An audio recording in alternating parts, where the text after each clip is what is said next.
Tonight, Blas has strengthened into a hurricane with a new storm possibly in the horizon to the east of where Blas currently is.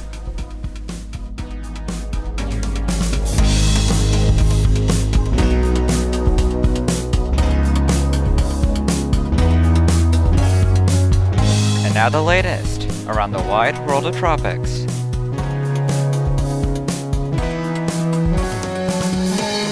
Tropical Weather Bulletin for June 16th. Hard to believe that this is now the 1-year anniversary of me doing TWBs, so here we are again on June 16th, 2022, with Hurricane Blas, a Category 1. It's expected to continue intensifying and could reach a brief Category 2 peak before weakening begins tomorrow. No other cyclones are active at this time, and we are up to 29 storms so far worldwide this year. It's day 16 of Atlantic hurricane season, and the chances have dropped to 93L down to 20% due to it making landfall in Nicaragua. It's now going to have to get back in water if it does have any intentions of developing. It's got the Gulf of Honduras as well as, of course, the Bay of Campeche. In the Eastern Pacific side of things, we have Hurricane Blas, a Cat 1. We've also got Invest 93E. The chances have increased, and it's likely that it's going to be pulling a bit of an erratic track as it continues to move around that Central American gyre, probably not moving much overall.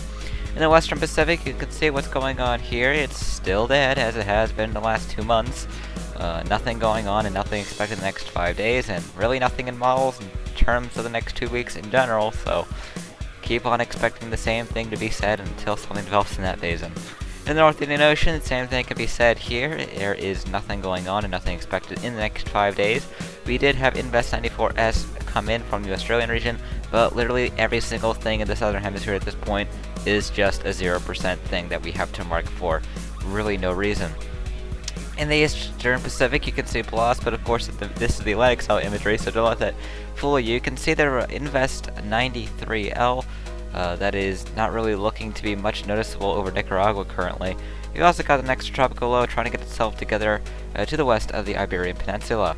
In the Eastern Pacific, you can see what's going on with our two little things that we're tracking. Blas, which has been getting organized and strengthening pretty well today, and then of course you have Invest 93E to the right. Could become a bit of a tropical storm.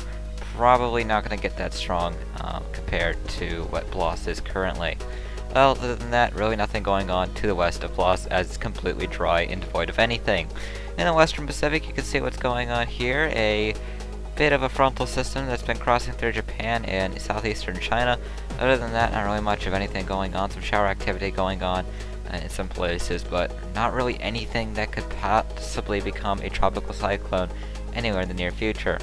In the Bay of Bengal, I can see it's a bit more dry than what we typically have been seeing, and that's kind of been a trend through the monsoonal season. It's still a monsoonal mess, but not as much as we were seeing at this time last year. And then, of course, you can see Hurricane Blas in close-up form, and a lot better quality, of course, and it's met the criteria for rapid intensification. Did strengthen 35 miles an hour in 24 hours, which means it did meet that requirement. Of course, it's going to be dealing with wind shear, cooler water starting tomorrow, and you can see that on the map here. Those temperatures do drop off. Right now it's around 28 to 29 degrees Celsius where it's at. It will be dropping to around 26 to 27 within the next 2 or 3 days. Of course, as you head westward, those temperatures remain a bit less. In the Gulf of Mexico and Caribbean, it's around 27 to 28, same can be said for the main development region. And in the Western Atlantic, it's around 27 to 28 degrees Celsius.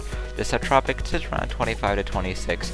Of course, as you head further north, it's going to be cooler because that's just how temperatures work. In the Bay of Bengal, it's around 28 to 29, same can be said for the Arabian Sea, although there is a little bit of pocket of 30 degrees Celsius temperatures there.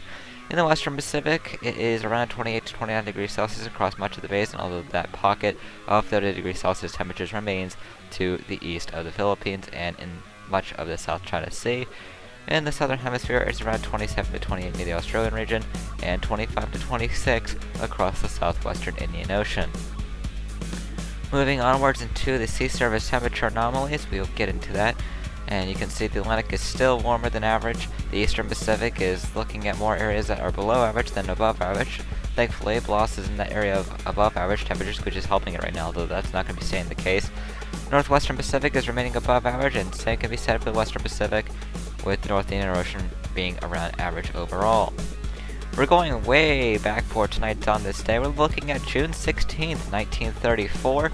We had the 1934 Central America hurricane. Now, this was the first hurricane of the year, and it's one of the weirdest systems that we've had in terms of track-wise in the Atlantic, given the fact it did start in the Atlantic, went into the Eastern Pacific ever so briefly, and then came back in the Atlantic after a loop it did. It would eventually then make that landfall in Louisiana as a Category 2 hurricane. So, not typical that you see a track like that, given the fact we haven't had a track like that since, but of course it is worth noting on this day. You can find more of our On This Day products, powered by Cyclone History, on the bottom bar below.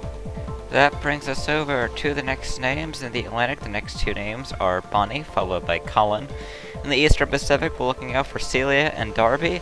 And in the Central Pacific, the only way we can get Hone is finding an actual solution to 0 divided by 0, which is probably never. Moving on into the Western Pacific, the next name is Chaba, followed by Irie. And in the North Indian Ocean, the next two names here are Citrang, followed by Manus. And this slide, I've been saying the same thing for the entire time that we've been doing TWBs this year, because that has not changed at all. Moving on over into the Southern Hemisphere, the next name in the Australian region is Dorian. In the Southwestern Indian Ocean, we only have until the end of the month to get Lalama. And in the South Pacific, we're looking out for Holly. We'll be back for another tropical weather bulletin tomorrow night.